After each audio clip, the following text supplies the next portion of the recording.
Zoe. Yes, it's me. Anong ginagawa mo dito? Dinala ko lang yung breakfast para sa daddy mo tsaka para dun sa secretary niya. Oh. So is this your new way of flirting with my dad? Bringing cheap food? Like you? In-order to sa akin ng daddy mo kagabi. Trabaho lang to, Zoe. Pagkatapos ko itong ihatid dito, aalis rin ako.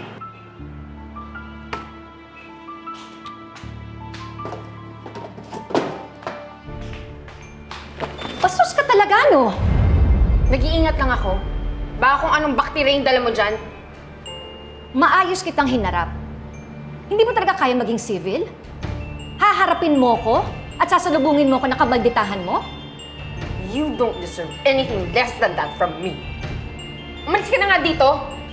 Get the hell out! Alis! Yan, isama mo yung mga basura mo.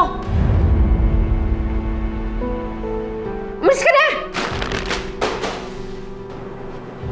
Ano? Nagulat ka? Akala mo ikaw lang ang may pangil dito? How dare you? Ang kapal ng mukha mo!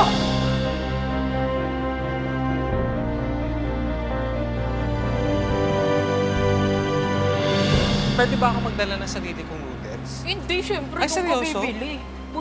Kasi gusto ko yung noodles. Miss Karen, Ay, si hello, Mike. Doc. Oh, Nakita niyo ba si Zoe? si Zoe? Parang hindi ko napansin, si Zoe. Pero yung kotse niya kasi nasa parking eh. Sure ka? Oo, Sure ka? Oo, yung pula. Oo, andun. Mars of duty si Doc Zoe. Nandun. Oo nga, ba't nandun yung sasakyan niya? Sige, thank you hanapin ko na lang si Zoe. Okay. Ay, sasabay na kami. Sabay na, oo. Kasi nga masarap yung Alex. Doon sa kanila. Kotse yung pinag... Bitawan!